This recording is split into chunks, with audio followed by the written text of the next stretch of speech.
All right, gather around, everyone. Welcome to the Film Room. I am your head coach for today, and this right here is our Championship Masterclass Explainer. Today, we have one singular, absolute mission. We are going to completely conquer the 2028 essay topics for the Cambridge AS and A-Level Arabic 9680 exam. We're going to break down the examiner's defensive strategies, and by that I mean their heavily guarded marking rubrics, exactly like it's game tape. To really see how this plays out on the field, we're going to follow the exam performances of two-player archetypes we see every single season. First up, we have Alex. Now, Alex is a heavy defense player. Alex has completely, and I mean literally 100% memorized the vocabulary and the grammar rules. But Alex lacks that open-ended essay speed and adaptability when the prompt throws a complete curveball. On the other side of the field, we have Sam.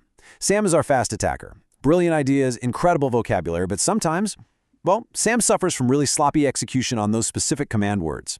So we're going to break down both of their plays, find the gaps, and show you exactly how to optimize your own performance. Okay, let's dive right into this. Now this right here is our pre-game scouting report hook, and I need you to internalize this because it is the absolute truth of the Cambridge Arabic exams. The difference between a B and an A star often comes down to how well you understand the core methodologies. So many students out there, just like our player Alex, they honestly think that if they just memorize enough Arabic vocabulary, they are absolutely guaranteed a top grade. But guys, that is a fundamental misunderstanding of the game we're playing here. The examiners aren't just testing your Arabic translation skills, they are rigorously testing your analytical methodology. Methodology is the ultimate game changer. It is the playbook. And frankly, if you don't know the plays, you just can't score the points, no matter how fast you can run. So, here is our strategic game plan for today's session. We've got 1. Pre-game scouting, focusing on core principles. 2. Breaking down the tape to look at methodology. 3. A halftime adjustment on evaluation. 4. An interactive drill workshop. And 5. Our championship recap. All right, let's kick things off right now with Section 1, Pre-game scouting report, core principles. Okay, listen up. Before you write a single word of Arabic on exam day, you have to completely understand the stadium you are playing in. The 2028 syllabus topics, young people, urban and rural life, food and drink, equality of opportunity, and sport, these are not just isolated islands of vocabulary. No, they are interconnected arenas. The primary defensive strategy of the examiner is to test if you can transfer connected conceptual understanding to entirely unfamiliar contexts. They are actively going to test if you can take an established principle from one topic and seamlessly, effortlessly apply it to a new scenario. For instance, let's say Alex studies all the vocabulary for urban versus rural life, words for infrastructure, pollution, community isolation, the whole shebang. But then the examiner throws a prompt that asks how the lack of equality of opportunity in rural areas impacts sport participation for young people. Boom! They just took 4 different 2028 topics and smashed them into one single play. If you only study these topics in isolation, your defense completely collapses. You absolutely need that connected conceptual understanding. So the absolutely crucial point here is figuring out how to break through that complex examiner defense. On the tape, we constantly see Alex get completely blocked right at this stage, literally staring at a multi-topic prompt and just freezing on the field. To prevent this from happening to you, there are 3 foundational pillars you must master to break through their line. Pillar number 1, precise definitions. You must be able to clearly and accurately define the core concepts of the prompt in high-level Arabic within your very first opening paragraph. Pillar number 2, causal relationships. You cannot just list random facts. You must actively show cause and effect. How does urban migration directly cause shifts in traditional food and drink habits? You have to show that link. And pillar number 3, cross-topic integration. Listen, the principal examiner reports explicitly state this. Candidates who actively reference cross-topic connections achieve significantly higher marks. You have to weave the topics together if you want to score that A star. Moving right along, let's get into Section 2, Breaking down the tape, the method mark strategy. Now, when our fast-attacking player Sam gets out onto the field, Sam just wants to sprint straight to the conclusion. Sam reads a prompt about young people in sport and immediately starts aggressively writing down an opinion without showing any of the analytical steps. This is a huge mistake. The absolute core of our offensive playbook is the method mark strategy. This means earning marks through the procedural process of systematic processing rather than just jumping to the final conclusion. The vast bulk of your points in the Cambridge 9680 exam are scored by showing clear working. The examiner literally wants to see your brain operating on the paper. They don't just care that you think rural life is quieter than urban life. They want to see the systematic procedural process of exactly how you evaluated the evidence to arrive at that specific conclusion. If Sam just writes the final answer, Sam only gets a tiny fraction of the points. You have to show the method, every single time. To effectively rack up these method marks, you need to run a highly precise 4-step procedural framework. Step 1. Extract data. You aggressively deconstruct the stimulus materials and pull out the relevant facts, whether we're talking about food consumption trends or youth unemployment. Step 2. Select framework. Decide exactly how you are going to structure your Arabic essay right off the bat. Are you comparing and contrasting, or are you executing a chronological analysis? Step 3. Execute with notation. This means writing with a clear, logical progression, putting your analytical work right there on the page. And finally, Step 4. Present with terminology. Now this is absolutely crucial for Arabic. You must apply strict presentation conventions. Use the correct, formal register. Use the elevated syllabus vocabulary. Do not, under any circumstances, slip into colloquial dialects when formal terminology is strictly required. Run these 4 steps systematically, and you will rack up those method marks effortlessly. All right, timeout. Section 3, halftime adjustment, focusing on critical analysis and evaluation. But real quick, before we draw up our next play in the locker room, if you want to stay at the absolutely top of the league table this exam season, you need to subscribe to Ace the Exams at Ace the Exams and enable all notifications right now. Okay, huddle back up. Let's get back into it.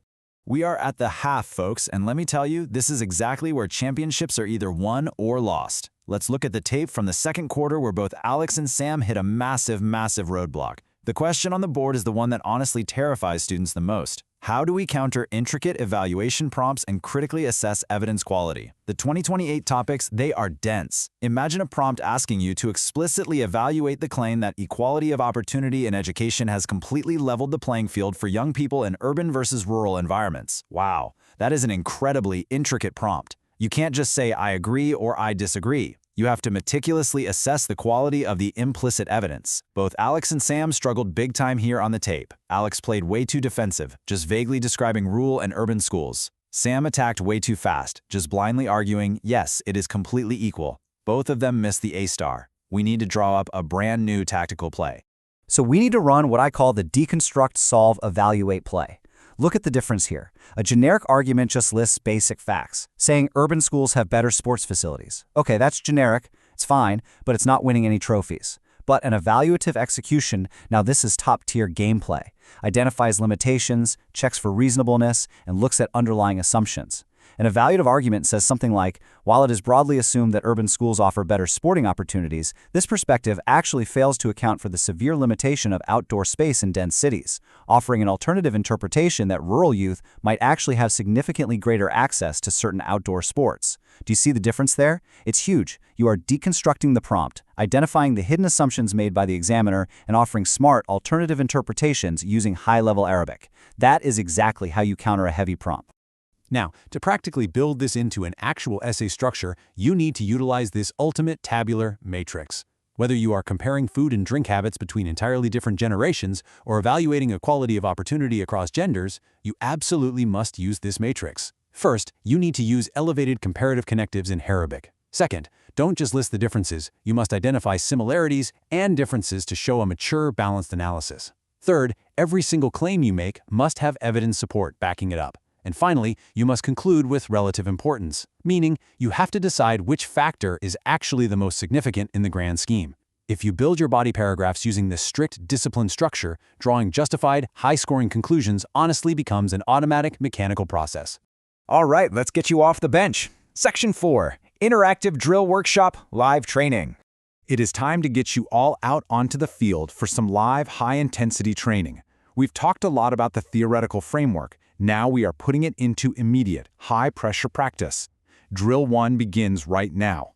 Imagine a 60-second visual timer on the screen. This is your mental mandatory timeline the second you open that exam paper. First, read the prompt and identify the given information. Next, plan and strategically break the prompt into logical steps. Then, execute and solve it systematically. Finally, verify and rigorously check your arguments for reasonableness. Let's say you are looking at a trend about young people completely abandoning traditional food and drink. You have 60 seconds to identify that core data, plan out your comparative connectives, execute the method mark strategy, and then verify that your final conclusion actually makes logical sense within the specific Arabic cultural context you're writing about. This rapid trend extraction is a mental muscle you absolutely must build. You read, you plan, you execute, you verify. Every single time. Moving on to drill 2, we call this one Spot the Penalty. Listen to this major examiner alert. The classic mistake is providing generic answers not specific to the question context. Guys, this is a major foul on the field. If the prompt is specifically asking about the impact of modern sport on urban youth in a very specific region, and you just write a pre-memorized, highly generic essay about why daily exercise is generally good for human health, you just committed a massive technical error. You stepped completely out of bounds. The examiner will penalize you heavily for that. Your job as an elite candidate is to locate the exact context in the question and tether every single sentence of your essay directly back to that hyper-specific scenario. Let's actually break down the principal examiner reports to see the specific penalties that consistently cost students their A-star. These are your top 3 red cards. Number 1, vague answers lacking specific details. Do not just vaguely say, food is different now. Say, the massive shift towards processed, imported food in urban centers has negatively impacted traditional agrarian economies. See? Specific, hard-hitting details. Number 2, forgetting format and presentation conventions. If you are asked to write a formal essay, you better use proper headings, distinct logical paragraphing, and the absolutely correct formal Arabic register. Formatting matters immensely to the examiners. Number 3, ignoring the specific scenario or context, exactly like we just practiced in the drill. You must link every single analytical point securely back to the hyper-specific scenario given to you on test day. If you can eliminate these 3 penalties from your game, your score is going to jump instantly. And finally, the final whistle is approaching. Section 5, the championship recap. So, our players on the tape today, Alex and Sam, they have taken the coaching, they've adjusted their gameplay, and they are now ready to string together fully optimized maximum mark answers. They have successfully merged Alex's heavy defensive vocabulary with Sam's fast-attacking ideas, and they've structured it all flawlessly within our analytical methodology. To lock this in for yourselves, we want to leave you with one final, incredibly powerful memory hack. Just remember, YUFES, UFES. This perfectly tracks all the 2028 topics. U is for young people, U is for urban and rural life, F is for food and drink, E is for equality of opportunity, and S is for sport. When you sit down in that intensely quiet exam hall, I want you to write YUFES right at the top of your planning page. Whenever you feel stuck or blocked, just look at it and ask yourself, hey, can I integrate another one of these factors to show high-level cross-topic integration? Wait, how does the sport aspect actually relate to the urban aspect here? This incredibly simple hack ensures that your professional analytical skills and appropriate terminology are consistently applied across the entire board. Here is your ultimate game day preparation checklist. Print this out in your mind. These are your 3 absolute non-negotiable takeaways to secure victory. Number 1, master conceptual understanding. Do not learn these syllabus topics in isolation. You must learn how they interact, overlap, and collide with each other. Number 2, execute the method mark strategy. Show you're working, use the deconstruct, solve, evaluate playbook, and tangibly prove your analytical process on the page. Number 3, avoid generic, non-contextual answers at all costs. Be hyper-specific, use elevated Arabic terminology, and always ground your argument in the exact scenario provided by the examiner. If you do these 3 things, I promise you, you are playing at an A-star championship level. So, I leave you with this. Which 2028 topic out of the UFES acronym are you going to conquer first? When you finally sit down in that exam hall, remember the Scout Report. They aren't just testing what vocabulary you know, they are heavily testing how you think.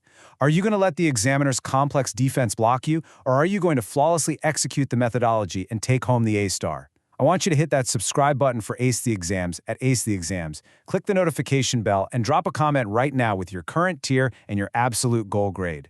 Stay focused, execute the game plan, and I will see you next time in the film room. Keep grinding.